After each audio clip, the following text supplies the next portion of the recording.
All right.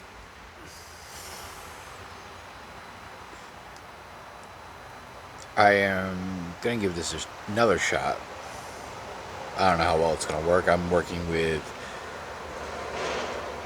cheap equipment. No, that. So,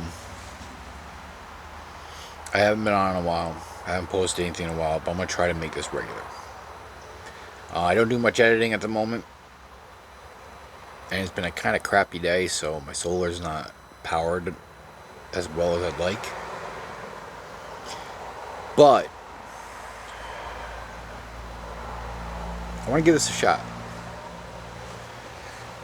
So, in some of my other videos, you see I was in Buffalo, New York when I started this, and as of now, I have returned to Plainfield, Connecticut. It's the last area I lived, very close to where I grew up. Somewhere I feel comfortable. Plus, it's close to my kids and stuff like that.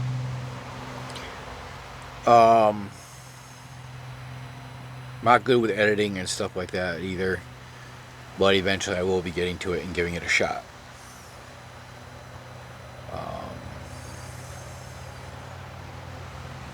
So forgive me if things seem amateur because, well, they are.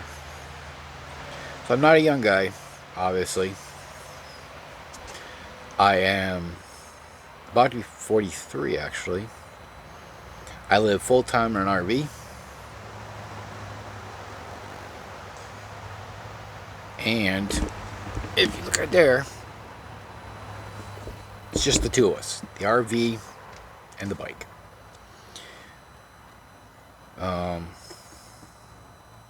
Kind of trying to hop around here and there and survive. So 500-mile trek bringing me back home. But I want to show people that this lifestyle is possible. You don't have to have thousands and thousands of dollars. Well, actually, you do have to have a couple $1,000s, no doubt about that. You don't have to have an exorbitant amount of money to pull this off.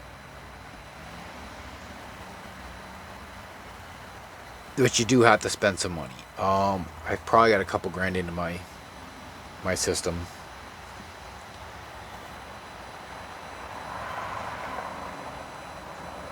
And I've done all the work myself. I do have a background in auto mechanics and electronics, so it did help a lot.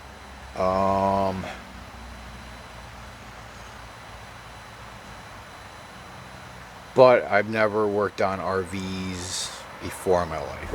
I did a lot of instructional video finding, I guess you could call it, looking on YouTube and stuff to figure it out. So I'm basically gonna run this as a newbie. Whatever. I live in a 1989 Winnebago that I got for very cheap, and it was still in 1989 when I bought it. Which means the interior, as you can see, a little messy right now.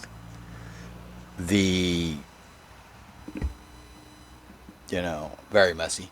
This is all 1989, except for the things that I have upgraded. The solar system, which you can see the charge controller right there on the wall. And even though it is quite dim out right now, it's bringing in a little bit of power. I've replaced the TV, installed another TV, done some things to make it supply my life. I have also, she had no freshwater capabilities when I bought her. I figured that out, installed a new pump. The engine still runs like crap, but it is a carbureted 454, which I know nothing about. Would I rather be in a newer, say 97 to 2000 unit?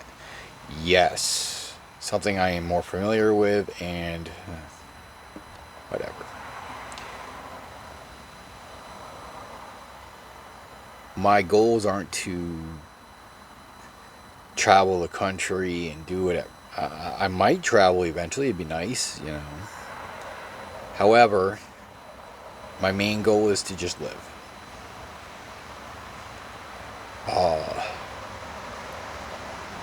It's not bad though. I'll tell you, it's not bad. I am by myself. No animals, no other people, no nothing.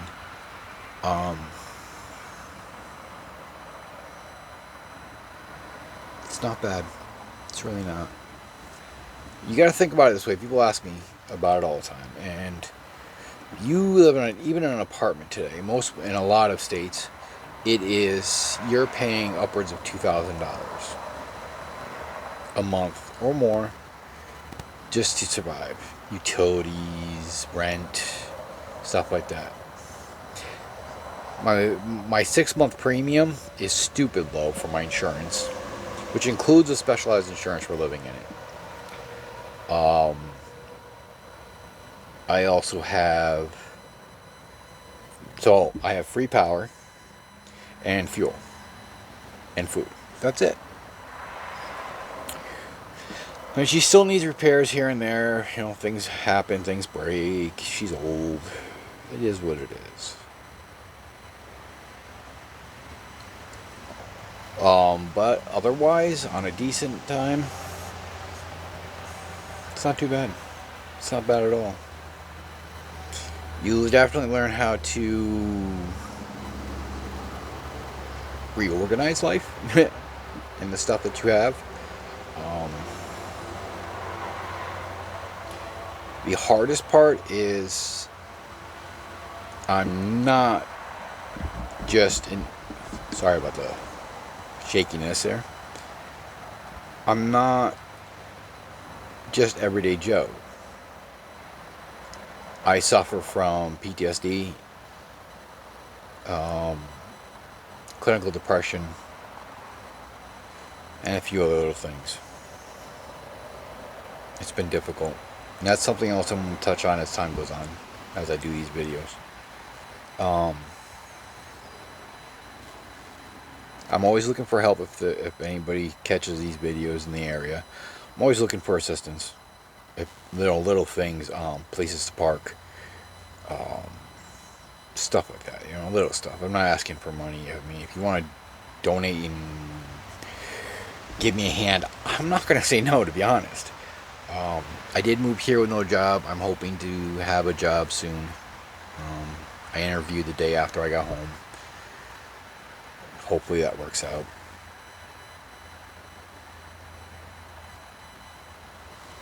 But I'm going to go through what it's been like to live like this.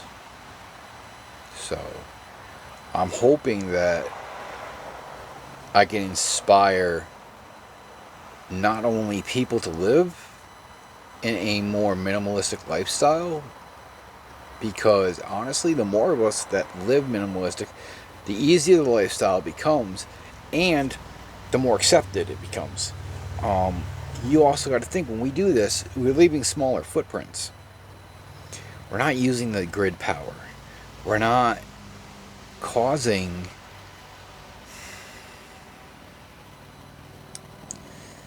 any kind of, I can't say no pollution, because honestly, live solar, not generator. My generator is my last resort when it works. And when it does run, it basically just charges my batteries and nothing else. So the idea for me is to not just live off grid, but to live comfortable, you know, where I'm happy, where I'm satisfied with life. To live a life that I can be pleased with. I'm not a social butterfly, so I don't like getting into crowds of people and stuff. So I live a very quiet life. Very few friends, you know, kids, stuff like that. That's it. I'm not against making friends and hanging out with people. I just don't like a lot of people.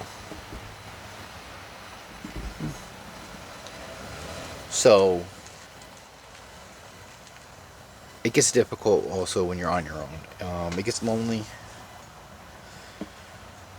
and stuff like that. But what are you gonna do? So please subscribe, follow along, and today is not really the greatest day for it. Plus, a lot of this video is testing out the new equipment, and let me know what you want. What you ask me questions. Let me know whatever what you think. I'm going to come up with ideas and different things. I'm going to cover different things of what I've had to do and to survive. The mental health challenges that go along with it, and just sometimes daily struggles. I think also one of the things is that this will possibly do is we bring more knowledge to it. You know, a lot of people out here talk about how they spend so much money. Campgrounds, this and that. I'm not camping. This is not camping. This is living. There's a difference. This isn't recreational. This is how I live my life. And when I have a job, I still go to work on a daily basis. You know, even I would love to find a work from home job.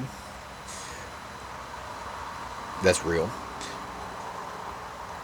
And the idea is freedom. I ride a motorcycle to be free. We need to put it out there that this lifestyle is welcome. You know, towns and cities. I mean, maybe not cities. You know, big cities, you know, they're not going to welcome this idea. And I'm fine with that. And I understand it. However, little towns like where I live, you know, where I'm from, should be more accepting. No, I'm not saying, you know, let 50 RVs park in your parking rides, commuter parking lots, stuff like that.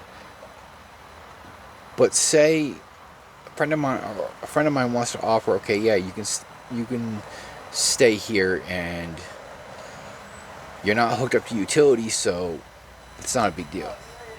That should be fine. Towns need to be more welcoming because a lot of people do this. A lot of people move around, you know, and a lot of people want to help people, you know, when they're boondocking.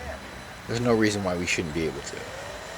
I understand not making permanent residents, but hell, temporary should be fine. I could go fine moving from spot to spot on a regular basis. It doesn't bother me. So if you like the idea, you like it. I've had a lot of people ask me questions. I am looking for somebody who knows carbureted systems better than me. If you're in the Eastern Connecticut area and you know how to work on carbureted motors, please reach out.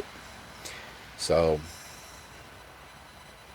hopefully this will do something for me. Let me educate people about how this lifestyle is on not much money versus a lot of money. So stay tuned, and I'll drop another video. Possibly, I think I'm going to work on releasing the solar system and how I managed it. Alright. Thanks for watching, and hope to see you soon. And of course, it don't work.